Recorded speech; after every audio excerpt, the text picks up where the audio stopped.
Dan halo teman-teman semua. Perkenalkan, nama saya Novelin Pianita Pudai. Saya adalah siswa kelas 5 SD Kristen Dalam Kudus, Jayapura. Hari ini saya akan menceritakan cerita rakyat tanah Papua yang berjudul Robon Solo yang diterbitkan oleh Dinas Pendidikan, Perpustakaan, dan Arsip Daerah Provinsi Papua. Sebelum memulai ceritanya, saya ada sebuah pantun. Nanti dijawab dengan cakep ya. Pergi ke kebun mencari sagu. Sagu adalah jadi papeda. Mari kita dengar cerita seru Robon Solo penuh makna. Di sebuah hutan yang sangat subur dan damai, hiduplah sepasang suami istri bernama Dobon Nuyi dan Dobon. Mereka berasal dari suku Sentani yang hidup dekat dengan alam dan dikelilingi hutan hijau yang sangat lebat. Di sana pulauku yang kupuja selalu, tanah Papua, pulau indah. Hutan dan lautmu yang membisu selalu, cendrawasih burung emas. Dobon dan Dobon Noye tinggal di Kampung Nere di lembah Gunung Robon Solo di tanah Papua yang sangat indah. Udara di sana sejuk dan pepohonan hijau tumbuh di sekeliling mereka. Setiap pagi, burung-burung berkicau menyambut hari. Suasana di kampung itu tenang dan damai. Rumah mereka dibuat dari kayu hutan. Atapnya juga terbuat dari daun sagu yang tersusun rapi. Nah, apakah Dewan Juri pernah melihat pohon sagu? Atau pernah makan papeda? Pasti pernah dong. Nah, papeda itu berasal dari pohon sagu loh. Keren ya. Dari pohon sagu bisa dibuat jadi atap rumah.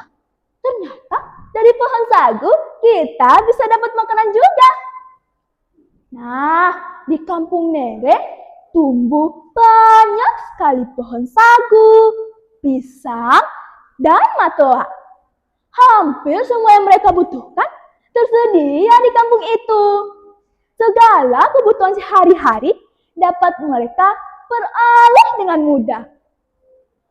Namun, ada satu hal yang tidak mudah mereka dapatkan, yaitu mereka sangat sulit mendapatkan air. Untuk mendapatkan air, mereka harus berjalan jauh, menyusuri hutan, dan melewati jalan yang sangat panjang. Suatu hari, ketika Dobon Noye sedang pergi ke kebun, Dobon melihat bahwa air mereka sudah habis. Aduh, bagaimana ini? Air sudah habis semua lagi. Saya harus segera ambil air ini kayaknya, supaya bisa masak untuk Pace dengan anak-anak ini. Dengan tekad, Dobon pun bersiap untuk pergi mengambil air. Dobon pun berjalan ke mata air seperti biasanya.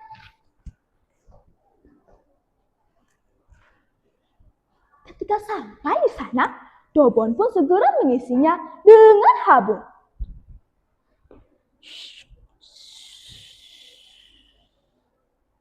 Sesudah itu, Dobon pun berjalan pulang. Dobon berjalan pulang dengan penuh semangat. Ia ingin segera sampai di rumah. Namun, karena berjalannya terburu-buru, ia tidak melihat batu di depannya. Tiba-tiba, Dobon pun terjatuh. Badannya terjatuh ke tanah. Dan habu yang dipikulnya pun terjatuh dan air itu pun terus keluar. Dobon pun merasa sangat sedih. Aduh, bagaimana ini? Aduh, jatuh semua lagi. Aduh, nah, bagaimana nanti ini? Saya harus ambil air lagi, Kak. Tapi saya juga capek. Dengan perlahan, Dobon pun bangkit berdiri. Ia pun membersihkan dirinya dan bersiap kembali ke mata air. Lalu air itu pun terus keluar tanpa henti. Air itu keluar seperti sungai-sungai kecil yang mengalir ke segala arah. Sebagian air mengalir kampung Nereh. Dobon yang melihat hal itu pun sangat terkejut. Dia pun berjalan mengikuti aliran air itu dengan langkah perlahan. Dobon pun berjalan mengikuti aliran air itu hingga sampai kembali ke kampungnya. Nah, sekarang di kampung Nereh sudah tidak lagi kekurangan air. Mereka tidak perlu berjalan jauh lagi untuk mencari air. Air yang dahulunya sulit didapatkan, kini mengalir dekat dengan kehidupan mereka. Lalu, aliran air itu pun terus mengalir dan akhirnya berkumpul menjadi sebuah danau yang sangat besar. Danau itu kemudian dikenal dengan nama Danau Dobon. Tanah di sekitar danau itu sangat subur. Berbagai jenis tumbuhan, hewan darat, dan air dapat hidup dengan baik.